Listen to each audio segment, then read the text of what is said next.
The government have announced some of the biggest changes to early years funding since it's been introduced, with early years funding being extended for children under 5 years old.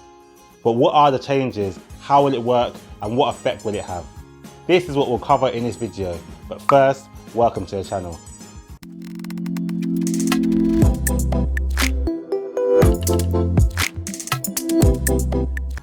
Welcome to the channel Open Nursery with myself, Kurt Liania, where I teach you to open, run and grow your own childcare business.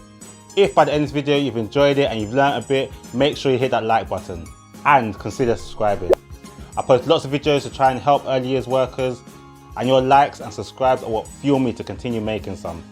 I do all the research on loads of different topics so that you don't have to.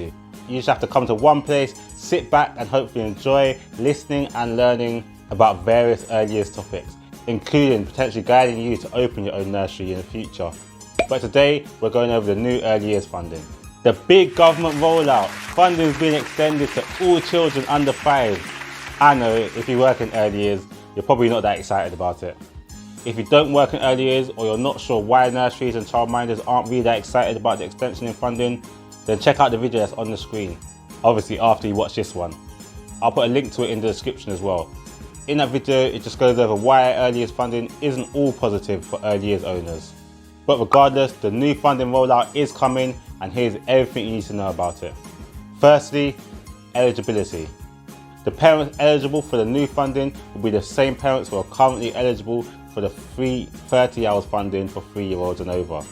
This means that the new funding rollout is aimed at working parents. To be eligible as working parents, both parents or carers must be working and be earning less than £100,000 individually, and be working at least 16 hours per week, or the equivalent of 16 hours per week at minimum wage.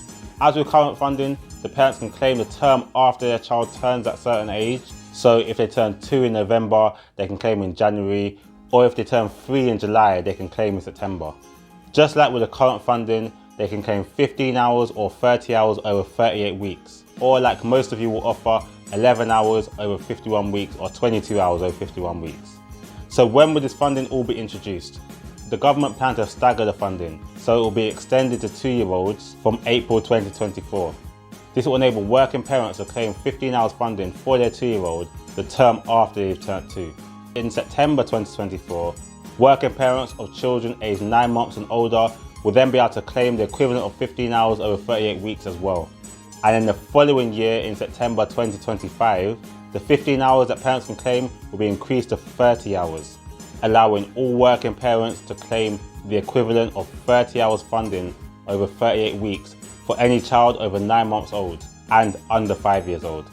This staggered approach is intended to help us, the early years providers.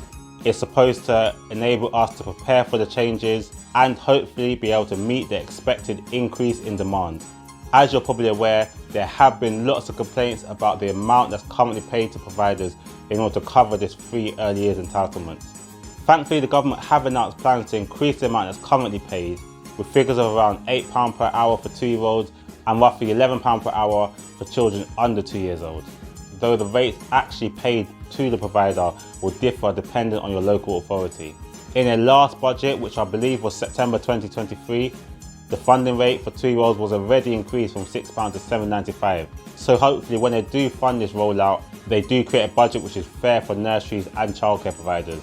The way that you claim the new funding is unlikely to change. So parents will still submit your code and their national insurance number, and then you check it with your local authority. The main thing that will change is that a bigger proportion of your income will now come from early years funding, which, provided it's funded appropriately, could make running your nursery or other childcare business more reliable, as you don't have to rely so much on parents paying. It's arguably less likely the government is going to be late on fees. All of these changes would naturally lead to an increase in demand for childcare places and an increase in demand for nursery places more specifically. Many current nurseries are already full and will struggle to reach this increased demand. So now could be the perfect time to get started if you're thinking of expanding the childcare provision that you already run, potentially getting another premises, or to think about opening your own nursery if this has ever been your dream. Hopefully these changes will actually be a positive for the childcare field. But those are changes in a nutshell, and I hope you found this video useful. If you have, make sure you hit that like button And if you haven't already, do subscribe. As I said, I post regular videos all around the subjects of childcare. Plus, check out this video if you're thinking about opening your own nursery. It'll give you a little bit more insight into the process. I'll see you over there. God bless.